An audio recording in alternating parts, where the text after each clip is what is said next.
अगर आप लोगों में से कोई भी ऐसा है जो फॉर द फर्स्ट टाइम मुझे देख रहा है, तो मैं आप सभी लोगों को बता दूं कि मेरा नाम अदिति है। पेपर 1 और पेपर 2 कंप्यूटर साइंस लेते हैं बच्चे। और आप सब लोगों को मैं बता दूं कि 7 PM अपना सेशन चल रहा है पेपर 2 का, आज ही से स्टार्ट किया है। और रोज रात को 9 बजे मैं आप लोगों के लिए लाऊंगी और कोशिश करूंगी कि जो टॉपिक्स पढ़ के आप बोर हो गए, आपको ऐसा लग रहा है कि मैम दोबारा कैसे पढ़े, वो टॉपिक्स में कैसे इंटरेस्ट लेके आना है वो मुझ पे छोड़ दो। सो लेट्स बाउंस बैक वाली सीरीज में यही आप लोगों के लिए लेके आने वाले हैं। आपको बता दूं कि दिसंबर का कोर्स भी ऑलरेडी लॉन्च्ड है, अच्छी क्वालिटी के साथ में, प्रॉपर काउंसलिंग स्कीम के साथ में एंड आप लोगों के लिए प्रॉपर स्टडी प्लानर के साथ में पूरा का पूरा दिसंबर कोर्स प्लान हो चुका है। जैसे मैंने बोला था 1 जुलाई से होगा कोर्स, तो 1 जुलाई से ही शुरू करेंगे, है ना। और जितने भी एक एक चीज आप लोगों के लिए मेहनत करके यहाँ पर प्लान करके लाई गई है, आपके पास में कॉल नंबर है, आप इस पे कॉल कर सकते हो और अपना कोर्स एनरोल कर सकते हो। मैं 1 जुलाई से तैयारी स्टार्ट करवा दूंगी। इसके अलावा मैंने आप सब बच्चों के लिए एक चीज सोची है, वो ये सोचा है कि आप लोगों की प्रैक्टिस को एनहांस करने के लिए हम फ्री टेस्ट करते हैं एप्लीकेशन के ऊपर। हर मंडे को और हर थर्सडे को 2 टेस्ट में बनाऊंगी, 50-50 क्वेश्चन फॉर पेपर 1, और ये सुबह 8 बजे से आपके लिए स्टार्ट हो जाएगा। हर मंडे और थर्सडे, याद रखना 3 दिन का गैप इसलिए रख रही हूँ सो दैट अच्छे से आप लोग समझ पाओ कि मैं क्या गलती कर रहा हूँ और वो गलती दोबारा दोहरानी नहीं है। सही है ना। तो आपके लिए मंडे और थर्सडे सुबह 8 बजे ऑल इंडिया फ्री टेस्ट होगा। JRF अड्डा एप्लीकेशन पर जाकर आप लोग ये फ्री टेस्ट आराम से दे देना, कोई लोड नहीं है। और इसके अलावा जो भी बच्चे ऐसे बोल रहे थे कि मैम हम लोग बाउंस बैक सीरीज के अंदर पढ़ाई तो कर रहे हैं, बट अगर मुझे आपकी बुक लेनी है, क्योंकि अभी तक मैं इंडिविजुअली बुक नहीं दे रही थी, सिर्फ और सिर्फ आपको कोर्स के साथ में बुक मिलती थी। पर जितने भी बच्चे हुए और ये पेपर लीक की पूरी सिचुएशन के बाद में मुझे रियलाइज हुआ कि ये जरूरत अगर आपकी है, तो मैंने अभी के लिए आपको बुक भी लिस्ट करके दे दी है। तो आपकी चाहे पेपर 1 की हो या पेपर 2 की हो, आप इस तरीके से जो बुक है अकेले बुक भी जाके खरीद सकते हो, है ना। तो JRF अड्डा एप्लीकेशन पे मिल जाएगी, पेपर 1 की भी मिल जाएगी और पेपर 1 प्लस पेपर 2। पहला क्वेश्चन है स्टेटमेंट का। The content of most forms of RAM, that is random access memory, are volatile, thus them unsuitable और unsuitable for long term data storage. Hard disk has faster access of data in comparison to RAM as well as processor register। आज एक और special चीज अपन करेंगे, यानी आज से ही ये स्पेशल चीज करना शुरू करना है। आज के बाद आप जो भी क्वेश्चंस निकाले, अगर आप मुझे फॉलो करते हैं या आपको लगता है कि हाँ मैं अदिति के साथ में पढ़ता हूँ या पढ़ती हूँ, तो मैं आपको एक राय दूंगी। मैं हमेशा आप लोगों को बोलती हूँ, कभी भी आप अपने कोई भी क्वेश्चन को सॉल्व करो, आप कितनी अवेयरनेस के साथ उस क्वेश्चन को सॉल्व करते हो बहुत इंपॉर्टेंट है। उससे मेरा मोटिव ये है बोलने का, आप जब भी किसी क्वेश्चन को सॉल्व करो तो उसका टॉपिक जरूर मेंशन किया करो कि यार मैंने 4 क्वेश्चन किए, पर वो 4 क्वेश्चन कौन कौन से टॉपिक के थे वो मुझे पता होनी चाहिए, और उसको अलग से नोट डाउन किया करो। ये आज सिर्फ आपकी पढ़ाई के नहीं, जब आप कल को पढ़ाओगे तो भी आपके बहुत काम आएगा। जैसे कि इसका टॉपिक क्या है, हम सब लोग जानते हैं, मेमोरी यूनिट।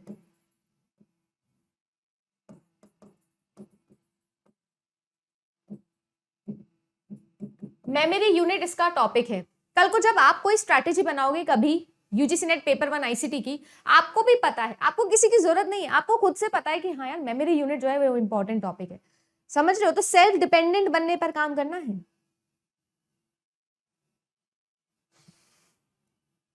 चलो जी, ये तो समझ में आ गया मैम कि टॉपिक क्या है। हर एक क्वेश्चन ऐसे ही सॉल्व करना है सभी लोगों को, ठीक है। आगे बढ़ते हैं, आगे चले। आगे अब लोग बात करते हैं कि यहां पर गिवन है the content of most forms of random access memory are volatile. क्या random access memory volatile in nature होता है? बिल्कुल सही बात लिखी है। टेम्पररी डेटा को स्टोर करता है, यानी कि अगर पावर ऑफ हो गई तो आप लोगों का जो डेटा है वो कंप्लीटली लॉस हो जाएगा। ऐसा होता है आप लोगों के रैंडम एक्सेस मेमोरी के टेक्नोलॉजी के अंदर। रैंडम एक्सेस मेमोरी की टेक्नोलॉजी पे बनी हुई आप लोगों की जो मेमोरी होती है उसको हम लोग प्राइमरी मेमोरी कहते हैं या उसे मेन मेमोरी भी कहते हैं। तो यहाँ पर हमारे लिए ये अनसूटेबल होता है लॉन्ग टर्म डेटा स्टोरेज के लिए। बिल्कुल ठीक बात यहाँ पर लिखी है, बिल्कुल ठीक बात यहाँ लिखी है। नेक्स्ट स्टेटमेंट देखो, हार्ड डिस्क जो होता है उसके अंदर फास्टर एक्सेस होता है डेटा का इन कंपैरिजन टू रैम और टू रजिस्टर। क्या ये बात यहाँ पर सही लिखी है? बिल्कुल कतई सही बात नहीं लिखी है मैम। अगर हम सभी लोग यहाँ पर बात करें तो देखो सिनेरियो कुछ ऐसा है कि आप लोगों के पास में एक चीज आपको याद रखनी है, जो आपकी मेमोरी हायरार्की होती है वो किस तरीके से चलती है। सबसे नीचे होता है hard disk drive. Memory hierarchy के अंदर सबसे नीचे कौन सा? आपका हार्ड डिस्क ड्राइव। उसके ऊपर जो होते हैं फिर वो आप लोगों के बाकी रिसोर्सेज हो सकते हैं, जैसे कि आप लोगों की फ्लैश ड्राइव, उसके ऊपर आप लोगों का रोम आ सकता है, उसके ऊपर आप लोगों का रैम आता है, उसके ऊपर आप लोगों के कैश मेमोरी आती है, और इसके ऊपर आप लोगों के रजिस्टर्स आते हैं। ठीक है ना? तो अगर हम लोग यहाँ पर बात करें तो जो ये आप लोगों का टाइम है, एक्सेस टाइम, ये नीचे की तरफ इंक्रीज हो रहा है। अगर मैं बात करूं तो इसका जो स्पीड है वो क्या है? ऊपर की तरफ इंक्रीज हो रहा है। यानी कि डेटा को अगर हार्ड डिस्क ड्राइव से एक्सेस करना है तो बहुत ज्यादा टाइम लगेगा कंपैरेटिवली कैश, रैम या आप लोगों के रजिस्टर्स के कंपैरिजन में। तो यानी कि आप लोगों का जो नेक्स्ट स्टेटमेंट था वो मेरे हिसाब से बिल्कुल गलत यहां पर लिखा है। इसीलिए करेक्ट आंसर होगा कि स्टेटमेंट 1 तो सही है बट स्टेटमेंट 2 आप लोगों का फॉल्स है। ऑप्शन नंबर सी यहां पर सही आंसर हमारे हिसाब से होना चाहिए था। चलिए नेक्स्ट क्वेश्चन देखें। नेक्स्ट क्वेश्चन देखो, computers has evolved from the early mainframes to relatively small smart devices with high computing power used today. Which one of the following invention contributed to reduce the physical size of the computers? बहुत ही मजेदार सा question है। Topic का नाम लिखेंगे generation of computer,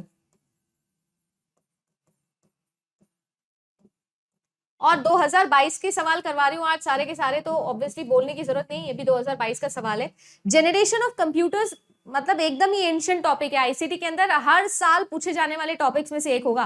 but आप देखो कितनी समझदारी के साथ में, कितना ब्यूटीफुली क्वेश्चन को इसने बनाया और फिर आप लोगों से आस्क किया है कि क्या मतलब किस तरीके से है। डायरेक्टली नहीं पूछा कि फर्स्ट जनरेशन में क्या यूज होता था, सेकंड जनरेशन में क्या यूज होता था, वो तो आप रट के बैठे हो।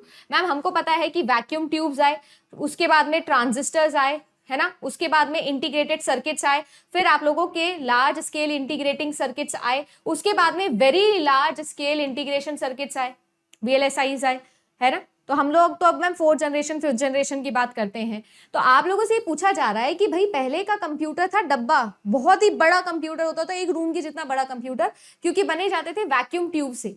फिर उसके बाद हम थोड़े इंप्रूव हुए मैम, और थर्ड जनरेशन में आते आते हम लोग इंटीग्रेटेड सर्किट्स पे आ गए, कंप्यूटर छोटे होने लग गए थे। उसके बाद में आप लोगों की एक और इंपॉर्टेंट चीज आई जिसकी वजह से एक रेवोल्यूशन आ गया। आपसे ये कह रहा है कि ऐसा कौन सा इन्वेंशन है जिसमें पावर कंजम्पशन जो था वो भी कम हो गया। और आप सब लोग जानते हो ये वही क्वेश्चन है जो राम वाला क्वेश्चन था, जिसमें आपको नहीं याद कि वो बोलते हैं कि राम ने एक नया लैपटॉप लिया है, उसका पावर कंजम्पशन भी कम है, उसमें मेमोरी जो है वो आप लोगों की बड़ी लाइट वेट हो गया है, वो लैपटॉप मेमोरी की स्पीड बड़ी अच्छी हो गई है, तो राम ने ऐसा कौन सा खरीदा है। बिल्कुल, वेरी गुड अर्चना, वेरी गुड। मैकबुक वाला एग्जाम्पल दिया था आप लोगों को, याद हो। एग्जैक्टली माई पॉइंट, बहुत ही बढ़िया, वेरी गुड, वेरी नाइस। तो यहां पर करेक्ट आंसर क्या होना चाहिए हमारे हिसाब से, आप खुद ही बता दीजिए अब।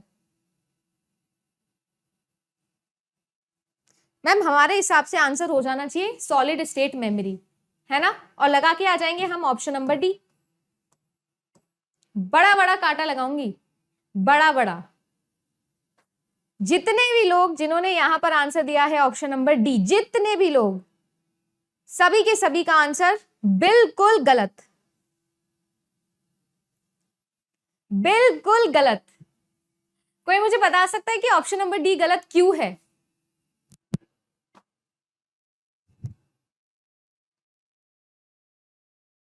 बस यही गड़बड़ है, यही गड़बड़ जो आप लोग करते हो, ठीक है। यही मुझे लगता है कि एक selected candidate and non selected candidate में फर्क करता है। पढ़ा आपने भी है, पढ़ा उन्होंने भी है। हमेशा बोलती हूँ कि थोड़ा ध्यान से हम क्वेश्चन देखें। हमको क्वेश्चन पढ़ लिया मैम, पावर कंजम्पशन कम की बात हो रही है, सारी चीजें तो सही है, सॉलिड स्टेट ड्राइव मेमोरी ही तो आई थी। अरे यार ये है क्या, ये है आप लोगों के प्रोसेसर्स, ये प्रोसेसर बनाने की टेक्निक है, सीपीयू बनाने की टेक्निक है। रजिस्टर और सॉलिड स्टेट मेमोरी तो टाइप ऑफ मेमोरी है, ये तो टाइप ऑफ मेमोरी है। अरे भोंदू प्रसाद, मेमोरी है, मेमोरी को आप कैसे कंपेयर कर सकते हो प्रोसेसर से? ये अलग डिपार्टमेंट है, ये अलग डिपार्टमेंट है। कल को मैं आप लोगों से बोलूं कि बताओ कि 100 मीटर की रेस में फर्स्ट कौन आया, तो आप बोलोगे मैम इंडिया की तरफ से सानिया मिर्जा फर्स्ट आई थी। भाई वो 100 मीटर दौड़ती नहीं है। आपने इंटीग्रेटेड सर्किट्स और वैक्यूम ट्यूब से सॉलिड स्टेट ड्राइव को कंपेयर कर दिया। भाई ये सानिया मिर्जा है, ये हुसैन बोल्ट है, किसको कंपेयर कर रहे हो? समझ में आया क्या डिफरेंस क्या बोलना चाह रही हूं? Correct answer option number B होगा। ठीक है, ऐसा हुआ, देखो मैंने भी क्वेश्चन पढ़ा, मुझे भी लगा हाँ यार सही होगा। ठीक है, मैं चला के करती हूँ आप लोगों के सामने, ये सारी चीजें जरूरी है। दिख रहा है क्या? यही डिफरेंस है। जरूरी नहीं, मैं हर बार आपको एक ही चीज बोलती हूँ, जरूरी नहीं है कि हमने बहुत बार पढ़ा है मैम, या बहुत सारे बच्चे मैम ये चीज बोल रहे हैं, हो सकता है 600 बच्चे 700 बच्चे बोलेगी नहीं मैम डी आंसर होना चाहिए, पर नहीं, आंसर आप फैक्ट्स के बिहाफ पे करो। करेक्ट आंसर आईसी होगा। प्रोसेसर बनाने की टेक्निक्स ही हैं जिसकी वजह से इन्वेंशन हुए, इवोल्यूशन हुआ, फर्स्ट जनरेशन से हम फोर्थ जनरेशन तक आए। तो vacuum tubes, transistors, integrated circuits, large scale integration, very large scale integration, ये जो आई है ये जनरेशंस ऑफ प्रोसेसर यूनिट है। ठीक है, जैसे इंटेल का नाम आपने सुना होगा, तो इंटेल कोर प्रोसेसर्स होते हैं, i10 i11 जनरेशन चल रहा है, वो क्या है? वो इंटीग्रेटेड सर्किट्स हैं। अब वेरी लार्ज स्केल इंटीग्रेशन हो गया है ना? आपको याद हो तो माइक्रो प्रोसेसर नाम की भी हमने एक चीज पढ़ी थी, माइक्रो प्रोसेसर बहुत इंपॉर्टेंट है ये भी। माइक्रो प्रोसेसर्स ये आईसीज के बाद आए थे, एक्चुअली में लार्ज स्केल इंटीग्रेशन जो होता है ना, उनको हम लोग माइक्रो प्रोसेसर ही कहते हैं, जो कि फोर्थ जनरेशन में आया था। ठीक है, स्टार मार्क करेंगे इस टाइप के क्वेश्चंस को। नेक्स्ट क्वेश्चन देखिए, आप लोगों से ये कह रहा है कि इनमें से कौन सा स्टेटमेंट करेक्ट है? Digital governance has been legalised by the IT act 2000 in India. IT act is a watershed in conceptualisation administrative reforms in India. Digital governance is a boon in curbing bureaucratic red tapeism। दोनों में से कौन सा या तीनों में से कौन सा स्टेटमेंट सही है, कौन सा गलत है, ये आप लोगों को यहाँ पर बताना है। आगे बात करते हैं, हम लोगों से यहाँ पर बात की जा रही है digital governance has been legalised, बिल्कुल सही बात है, लीगल किया गया है 2000 के अंदर। अच्छा, कोई मुझे ये बता सकता है कि इसके अंदर एक रेवोल्यूशन भी आया था, या मैं कह सकती हूँ कि इसके अंदर एक चेंज भी हुआ था? आईटी एक्ट हमारा रिवाइज हुआ था, कोई मुझे ईयर बता सकता है कि आईटी एक्ट कब आप लोगों का रिवाइज हुआ था? ऑप्शंस दे सकती हूँ, 2007 में रिवाइज हुआ था, 2008 में रिवाइज हुआ था, 2009 में रिवाइज हुआ था, या 2010 के अंदर रिवाइज हुआ था? जल्दी से ये वाले क्वेश्चन का भी आंसर दे दीजिए, ये भी प्रीवियस ईयर ही है। आईटी एक्ट एक वाटरशेड है, बिल्कुल सही बात है, हमारे देश के एडमिनिस्ट्रेटिव रिफॉर्म्स के लिए। अब बात आ जाती है जो ब्यूरोक्रेटिक रेड टेपिज्म है। रेड टेपिज्म एक तरीके का ईडीएम है, आप सभी लोग जानते हो, एक तरीके की कहावत है, राइट? एक तरीके की कहावत है जो हम लोग यूज करते हैं रेड टेपिज्म के बारे में। कोई मुझे बता सकता है क्या मतलब होता है इसका?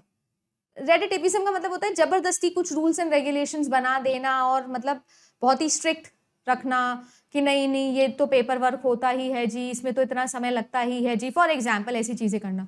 तो इन सब को लेकर अगर हम लोग बात करें तो एक तरीके से इन सब को खत्म करने का, ट्रांसपेरेंसी लेके आने के लिए डिजिटल गवर्नेंस जो है उसने हेल्प करी है। बून मतलब मुहिम निकाली है एक, कि ये सब जो फालतू की चीजें होती है, रेड टेपिज्म होता है, इसको खत्म किया जाएगा, उसके लिए एक बून रहा है। तो ये बात भी बिल्कुल ठीक है, तीनों के तीनों ऑप्शन ही सही लिखे हैं, है ना? ऑप्शन नंबर डी यहां पर सही होगा।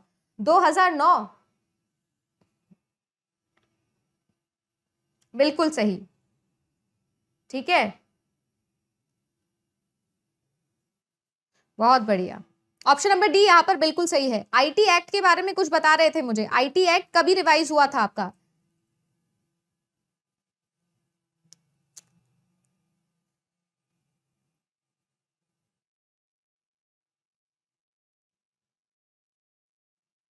सारे के सारे 2009 आंसर दे रहे हैं, गलत है। 2009, 2008 सही आंसर है इसका। IT act, information technology act 2000, बकायदा आप गूगल सर्च करोगे तो आपको पीडीएफ भी मिलेगी, उसमें पढ़ भी सकते हो कि क्या क्या चेंजेस हुए थे। डिजिटल हाइजीन के बारे में भी बात की गई थी। 2021 में भी इसमें एक अमेंडमेंट आया है। ठीक है, आर्टिकल 21 के अंदर भी बहुत सारी चीजें थी जो इसमें ऐड की गई थी। राइट टू लाइफ जो होता है, मुझे ज्यादा पॉलिटी नहीं आती, बट थोड़ा बहुत जो है शायद इसी से रिलेटेड है। हाँ जी, 2008 में आया था।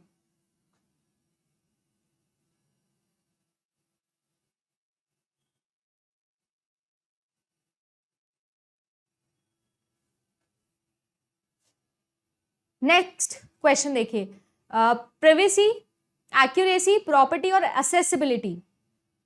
मैच द फॉलोइंग वाला क्वेश्चन है, बहुत ही ज्यादा 2022 में क्वेश्चंस पूछे गए थे इसके, तो थोड़ा ध्यान से देख लीजिए।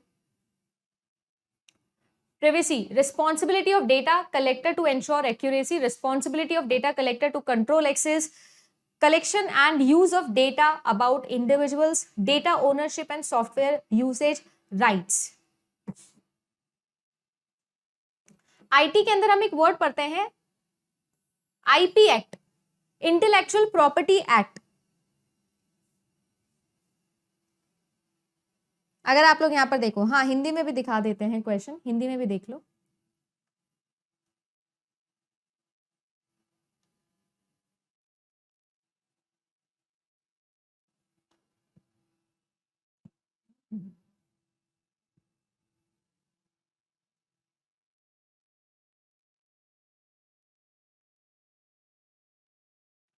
ऑप्शन नंबर ए आंसर दे रहे हैं मुझे मैक्सिमम बच्चे। देखो सीन ऐसा है कि प्राइवेसी जो है वो हमेशा इंडिविजुअल से रिलेटेड होती है, तो यानी कि ए का तो 3 ही होना चाहिए था। इसके अलावा एक्यूरेसी का मतलब तो हम लोग समझ ही रहे हैं कि इंश्योर करना कि एक्यूरेट आया। एक्यूरेसी से रिलेटेड आप लोगों का इंटीग्रिटी एक टर्म भी आता है, ठीक है ना, जिसमें किसी भी तरीके का मॉडिफिकेशन ना हो। इसके अलावा आप लोगों का प्रॉपर्टी एक्ट से मैं रिलेट करके भी बता रही थी, सॉरी प्रॉपर्टी एक्ट से रिलेट करके भी बता रही थी आप लोगों का ओनरशिप और यूजेज राइट्स को लेकर है। और एक्सेसिबिलिटी का मतलब क्या है कि हम किस तरीके से डेटा को एक्सेस कर सकते हैं, तो कंट्रोल करना एक्सेस पर, यूज किया जाएगा कि नहीं किया जाएगा, इस तरीके की चीजें। तो करेक्ट आंसर आप लोगों का option number A. Next question देखिए जी।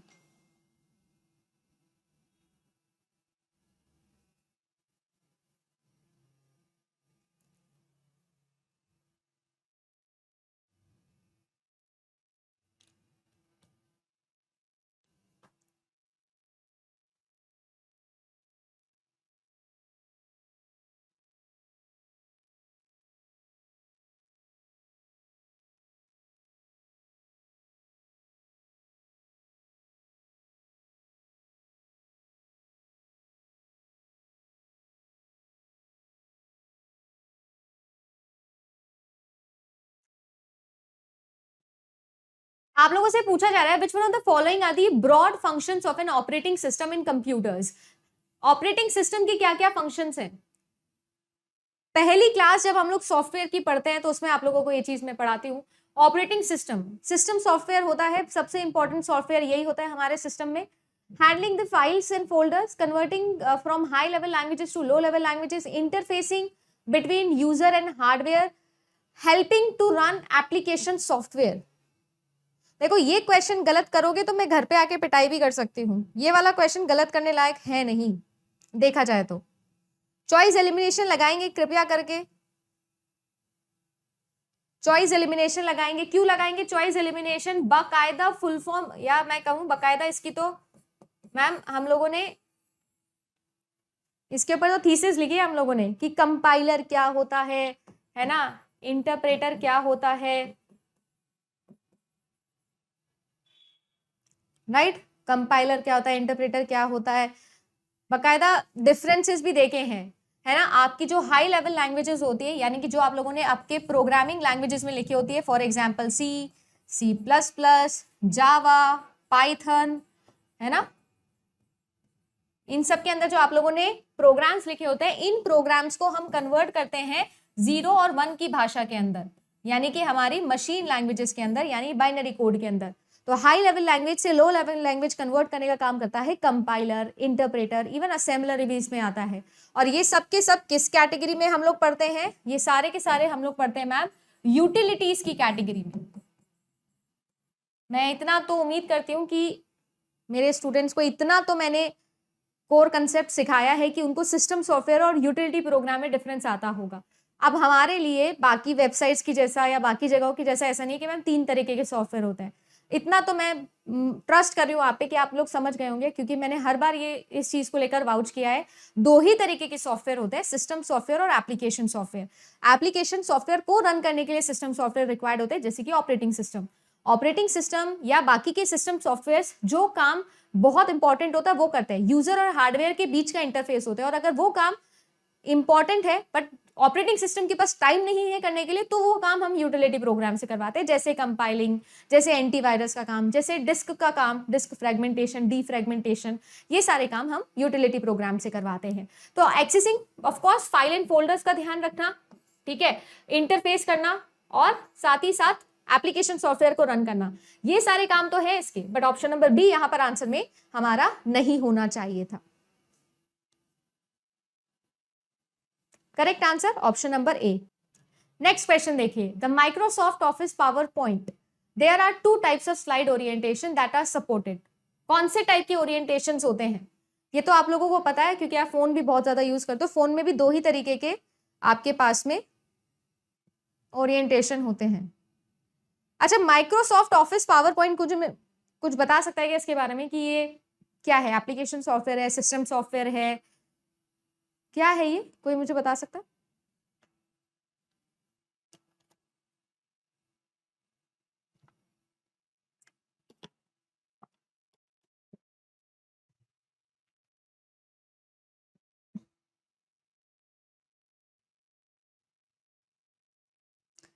बिल्कुल सही, बस फोटो की बात आई नहीं, फोन की बात आई नहीं, सारों के सही आंसर निकल ही जाते हैं, है ना। इसमें तो मैम हमने प्रोफिशिएंसी कर ली है, यूजीसी नेट नहीं निकलेगा तो फोटोग्राफर ही तो बनेंगे हम, है ना, इंस्टाग्रामर ही तो बनेंगे, ये हम गलत नहीं कर सकते। बहुत बढ़िया, very nice, option number D सही आंसर है, पोर्ट्रेट एंड लैंडस्केप।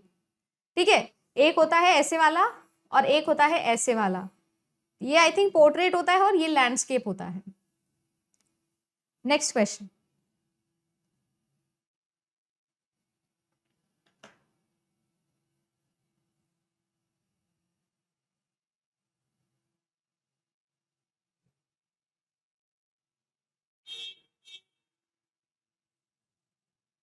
हाँ जी, एप्लीकेशन सॉफ्टवेयर होता है, वेरी गुड। नेक्स्ट क्वेश्चन देखिए जी, नेक्स्ट क्वेश्चन आप लोगों से पूछ रहा है, the concept of cyber technology is described as a wide range of networked communication devices, many sociologists are concerned with people becoming too dependent on technology। Statement बिल्कुल ठीक है और ये भी बिल्कुल ठीक है, सोशोलॉजिस्ट का तो काम ही यही होता है सोसाइटी के बारे में थिंक करना। और दूसरी इंपॉर्टेंट चीज यहाँ पर आ रहा है वर्ड साइबर, और मैंने आप लोगों को कई बार जो है बहुत सारे सिनोनिम सिखाए हैं, जब भी मैंने इंटरनेट या इंटरनेट रिलेटेड टर्म्स आप लोगों को पढ़ाई है तो मैंने इस तरीके से आपको क्लाउड बना के दिखाया है। तो चाहे मैं क्लाउड लिख दूं, चाहे मैं इंटरनेट लिख दूं, राइट, चाहे मैं नेट लिख दूं, चाहे मैं आप लोगों का वाईफाई लिख दूं, चाहे मैं आप लोगों का साइबर लिख दूं, और चाहे मैं आप लोगों के लिए वेब लिख दूं, या चाहे आप लोगों के लिए www लिख दिया जाए, ये सब चीजें, या नेटवर्क लिख दिया जाए, नेटवर्क ऑफ नेटवर्क, कुछ भी लिख दे, वैन, है ना, ये सारे के सारे टर्म इस क्लाउड को ही रिप्रेजेंट करते हैं। सबका मतलब एक ही है, सबका मतलब एक ही है ना। एक ऐसा बड़ा सा नेटवर्क आपने बना दिया है जिसमें दुनिया के सारे कंप्यूटर्स एक दूसरे से रिलेटेड है, सारे के सारे, नॉट जस्ट कंप्यूटर, सारी की सारी डिवाइसेस। कोई मुझे ये बता सकता है कि नेटवर्क के ऊपर, वेब के ऊपर, साइबर पे ऊपर, क्लाउड के ऊपर जो ये आप लोगों के कंप्यूटर्स होते हैं, या ये जो लोग आप लोगों के कम्युनिकेटिंग डिवाइसेस होते हैं, इनके भी हम कुछ स्पेशल नाम लिखते हैं, जैसे कि हम इनको नोड बोलते हैं। इसके अलावा और कौन कौन से नाम हैं जो आप लोगों को याद है? कोई मुझे बता सकता है?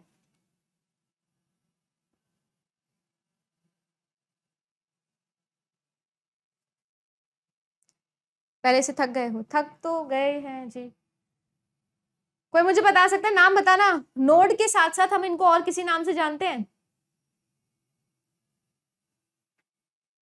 क्रैश कोर्स का प्राइस 7K है। बिल्कुल मैम, इनको हम होस्ट बोलते हैं, बहुत बढ़िया मैम। इनको हम लोग टर्मिनल भी बोलते हैं, ये भी बहुत बढ़िया मैम। इनको हम लोग नोड तो बोल ही दिए हैं, और होस्ट बोल ही दिए हैं, टर्मिनल बोल ही दिए हैं, वेरी गुड मैम। इनको हम पोर्ट भी बोलते हैं, बहुत बढ़िया, और पीयर भी बोलते हैं। अच्छा भी, इतने इंटेलिजेंट कैसे हो रहे हो सारे के सारे आईसीटी में तुम, बहुत बढ़िया। नाइस, ठीक है। चलो नेक्स्ट क्वेश्चन देखें। आप लोगों से पूछा जा रहा है कि पीओपी की फुल फॉर्म क्या होती है। अरे भाई अभी थोड़े दिनों पहले ही पढ़ाया था ये तो पेड में, अभी थोड़े दिनों पहले आईसीटी में पढ़ाया अपन ये चीज। पॉप आई मैप में क्या डिफरेंस होता है, SMTP SNMP.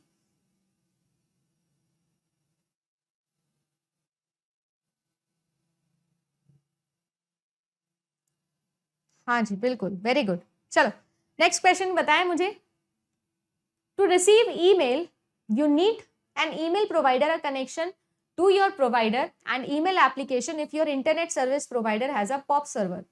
You have a wide choice of email applications. What does the acronym of POP stands for? अरे वाह मैम, ये तो बड़ा इजी सा सवाल था, ये तो फ्री के 2 नंबर थे फोकट के, और जबरदस्ती ये 3 लाइन और पढ़नी पड़ गई, नहीं तो सीधा सीधा हमको वैसे भी पता है। पॉप प्रोटोकॉल है ना, post office protocol. Pop protocol के आगे हम लोग POP3 भी लिखते हैं, किसी को याद है? बिल्कुल याद है। अच्छा इसी के साथ में बिल्कुल इसका भाई बंधु है जिसको हम लोग बोलते हैं आई मैप। आई मैप की कोई फुल फॉर्म मुझे लिखकर बताएगा, आई मैप। और अगर आप अपने स्टूडेंट हो, है ना, आपने पढ़ा है क्योंकि मैंने पढ़ाया होगा, तो इन दोनों का ही काम ये होता है कि सर्वर के ऊपर से, ये आप लोगों का सर्वर है, सर्वर के ऊपर से क्लाइंट मशीन के ऊपर क्या लेके आना, मेल्स लेके आना, मेल्स को पॉप करना, मेल्स को रिट्रीव करना, मेल्स को एक्सेस करना। उसके लिए हम लोग ये दोनों ही प्रोटोकॉल्स यूज करते हैं, पर फिर भी 2 अलग अलग पढ़ते हैं, एक पॉप पढ़ते हैं और एक आई मैप पढ़ते हैं। दोनों में क्या डिफरेंस है ये भी आपको पढ़ाया गया है, तो ये भी बताओ मुझे। पोर्ट नंबर 110, अरे वाह पोर्ट नंबर भी याद है, शाबाश। इंटरनेट मेल ट्रांसफर, गलत बात। सोनिया जी का आंसर बिल्कुल ठीक है, internet message access protocol, internet message access protocol, बिल्कुल सही यहां पर आपका जवाब है। दोनों में क्या डिफरेंस होता है मुझे जरूर कमेंट करके बताएंगे सभी लोग। जब तक हम चलते हैं नेक्स्ट क्वेश्चन पर। भैया डिजिटल हाइजीन आ गया है, डिजिटल हाइजीन आप लोगों से पूछ रहा है कि a destructive computer program that masquerades as a useful application is called as worm, trojan, firmware या स्पाईवेयर। देखो ये क्वेश्चन अगर आप गलत कर रहे हो तो इसका मतलब ये है कि लास्ट क्लास में जो 1 घंटा मैं चिल्ला चिल्ला के बातें करी थी वो कोई काम की नहीं लिखी। बहुत ही बढ़िया, very very good. Trojan horses जो होते हैं वो आप लोगों के कैसे होते हैं, डिस्ट्रक्टिव कंप्यूटर प्रोग्राम्स होते हैं जो मास्करेड करते एकदम यूजफुल एप्लीकेशन जैसे लगते हैं आपके सिस्टम के ऊपर। बाकी सभी के सभी जो आप लोगों के गंदे लोग हैं, है ना, क्रिमिनल्स हैं, हैकर्स हैं, उन सब के लिए एज अ कैरियर काम करते हैं। आपके सिस्टम में बिल्कुल ऑनेस्ट बन के आते हैं, अच्छे बन के आते हैं, एकदम ऑनेस्ट, और कैरियर होते हैं क्रिमिनल्स के, मैलवेयर्स के, मैलिशियस इंटेंट रखने वाले सॉफ्टवेयर्स के।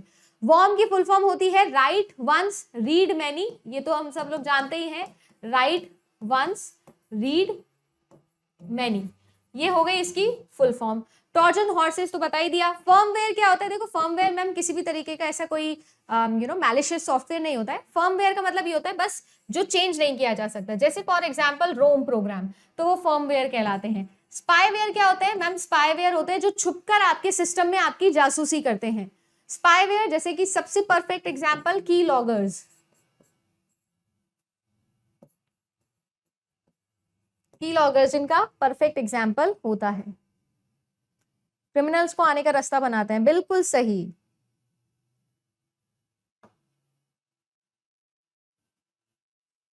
हाँ जी चलो नेक्स्ट क्वेश्चन देखें।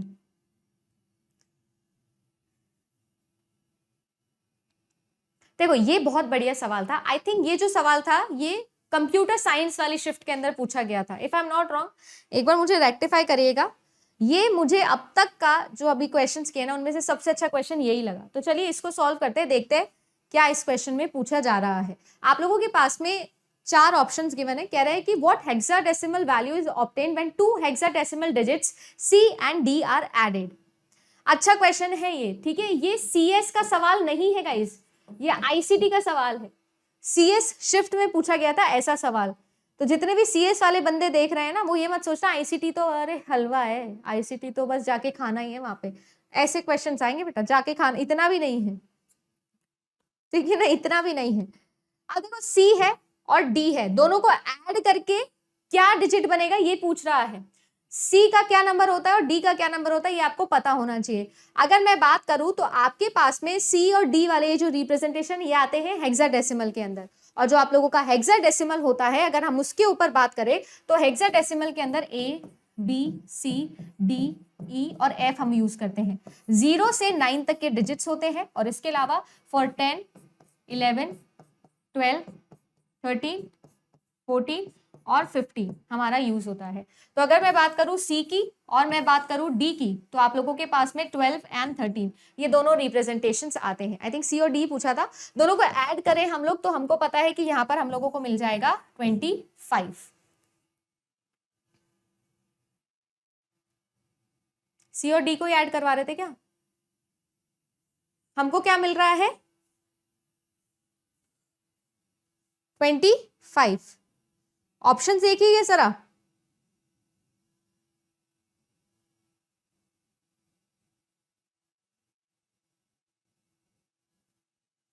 ऑप्शन देख रहे हैं?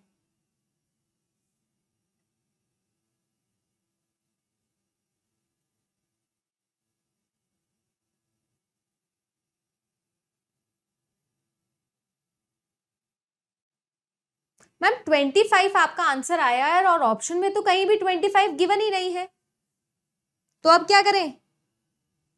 अब इस सिचुएशन में क्या करें बताएगा कोई मुझे?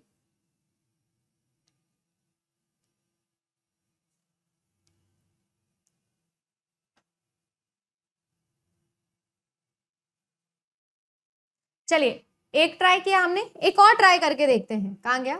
हाँ मैम आपने तो बताया कि सी और डी का रिप्रेजेंटेशन क्या होता है, रिप्रेजेंटेशन करके भी देख लिया। अब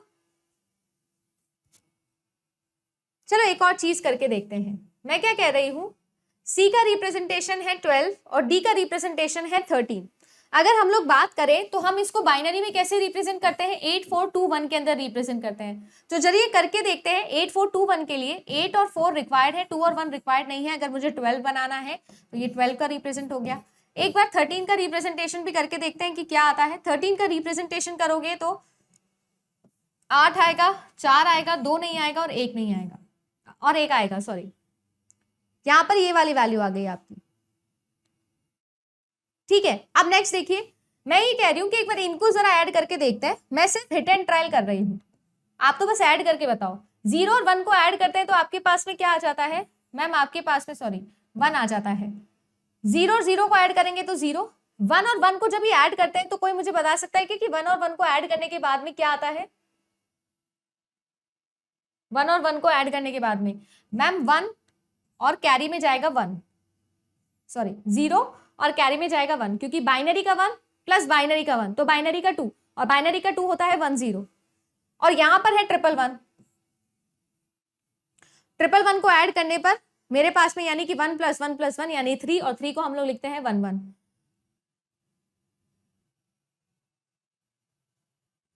ये हो गया आप लोगों का 16, ये हो गया 8, ये हो गया 4, ये हो गया 2 और ये हो गया 1। अगर हम लोग यहां पर ऐड करके देखेंगे मैम तो 16 और 8 कितना होता है? 24, और 24 और 1 होता है 25। मैम तब भी आंसर आ रहा है 25, यानी कि यहां से भी 25 आ रहा था और यहां से भी 25 आ रहा था, पर फिर भी अगर ऑप्शन देखो तब भी मेरे पास में यहां पर तो ऑप्शन में नहीं है वैल्यू। ऐसा क्यों हो रहा है कोई मुझे बता सकता है? क्वेश्चन बहुत अच्छा है ये।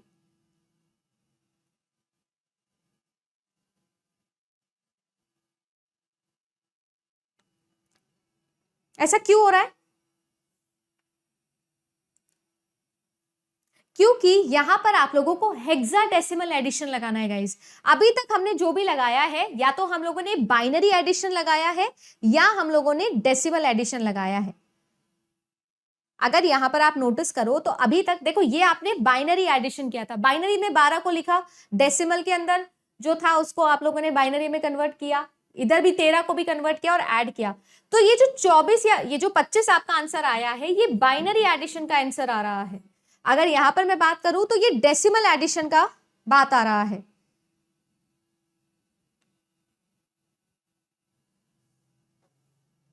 राइट, बट मैम हमें तो आंसर हेक्साडेसिमल में चाहिए।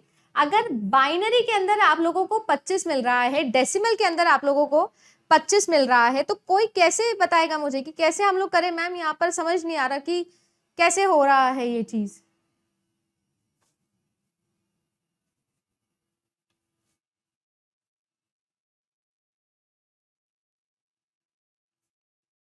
आप लोगों को ये जो नंबर है आप लोगों का, इसे भी हेक्साडेसिमल के अंदर रिप्रेजेंट करना पड़ेगा और इसे भी हेक्साडेसिमल के अंदर रिप्रेजेंट करके हेक्साडेसिमल एडिशन लगाना होगा, तब जाके आप लोगों का आंसर आएगा।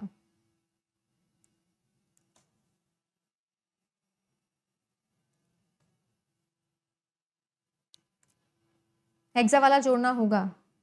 डिवाइड 25 बाई 16, वेरी गुड, बिल्कुल सही। यहां पर समझ में आ गया कि आंसर क्यों नहीं मैच कर रहा है। ये जो किया, ये आप लोगों ने डेसिमल एडिशन किया है और ये भी आप लोगों ने डेसिमल ही एडिशन किया था, पर I mean decimal to binary conversion करके फिर बाइनरी एडिशन किया था। हमें करना क्या है? हमें करना था हेक्साडेसिमल एडिशन। देखो, अगर आप लोग नोटिस करो, जब भी हम किसी भी नंबर को किसी नंबर में ऐड करते हैं या सब्ट्रैक्ट करते हैं, जैसे अगर आप लोग यहाँ पर नोटिस करो तो मैंने यहाँ पर 1 और 1 को ऐड किया, जब भी कैरी भी लिया तो हमेशा कैरी भी किसी बाइनरी नंबर को ही लिया जाता है। इवन सब्ट्रैक्ट करते हुए भी हम ऐसा ही करते हैं। जैसे कि मैं मान लो जी 25 में से 32 को माइनस करती हूँ, आप नोटिस करिएगा 5 में से 2 गए तो 3 बचे, 2 में से मैम 3 नहीं जाता है। इमेजिन करिए यहाँ पर मेरे पास में 125 है, ठीक है। अब 2 में से मैम 3 जाता नहीं है तो हम क्या करते हैं? हम कैरी लगाते हैं या बोरो करते हैं। जब आप बोरो करते हो तो आप पूरा का पूरा नंबर डेसिमल बोरो करते हो। आप इसको क्या पढ़ते हो? 12, और फिर 12 में से 3 निकालते हो। मैं क्या समझाने की कोशिश कर रही हूं कि जो आपकी बेस वैल्यू होती है, यहां पर जो बेस वैल्यू होती है उतना कैरी आता है या उतना बोरो जाता है, जबकि ये चीज यहां नहीं हुई थी। ये चीज यहां नहीं हुई थी, सो देयरफॉर आपका आंसर गलत आ रहा था। जो आप सभी लोगों के लिए 25 नंबर यहां लिखा है, ये जो 25 नंबर है इसे हेक्साडेसिमल के अंदर आप लोगों को रिप्रेजेंटेशन करना होगा। इसका रिप्रेजेंटेशन आप लोगों को हेक्साडेसिमल नंबर में करना होगा।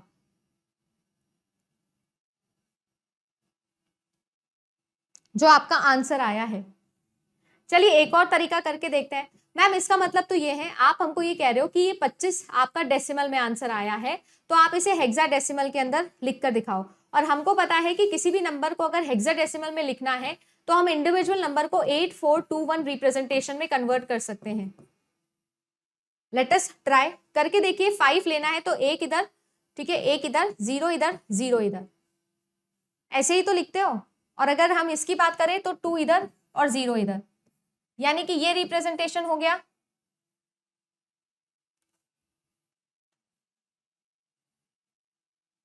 ये बाइनरी रिप्रेजेंटेशन हो गया। अगर इसको आप अलग अलग से पढ़ोगे तो अलग अलग से भी पढ़ के हम लोग आंसर निकाल सकते हैं क्या?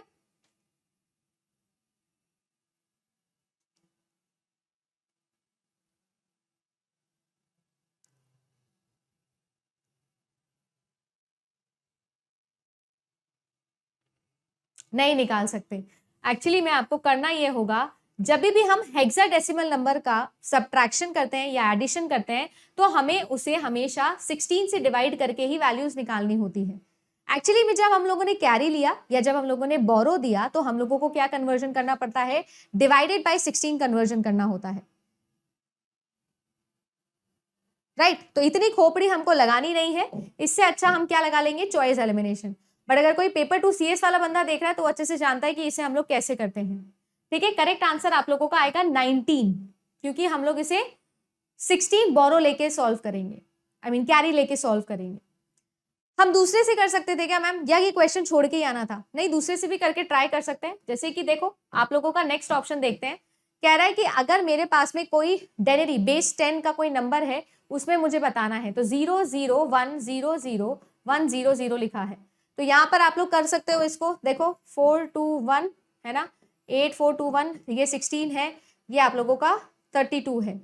तो 32 प्लस आप लोगों का 4 प्लस आप लोगों का 1, तो ये आप लोगों का कितना हो गया? आई थिंक 36 हो गया।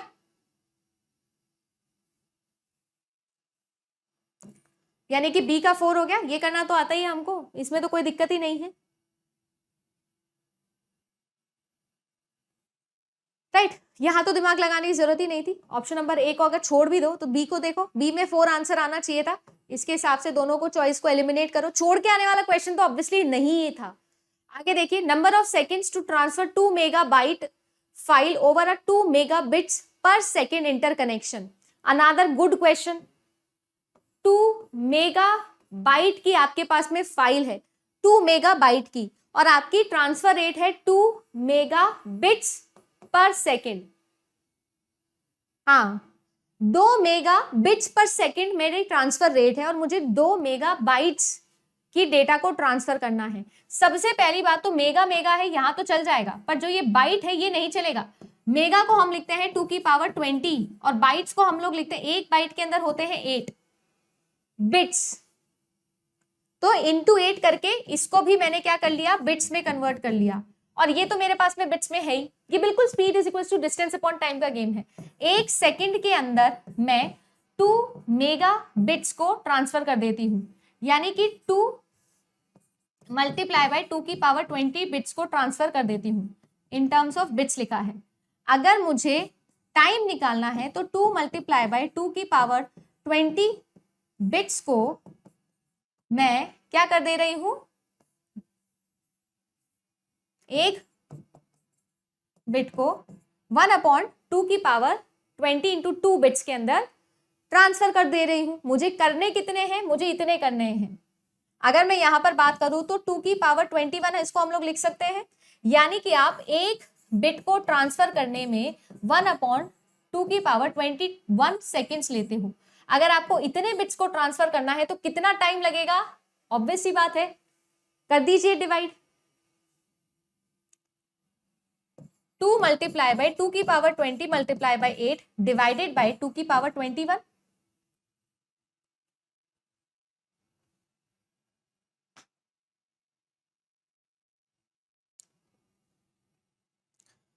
बताइए क्या कोई गलती है यहां पर?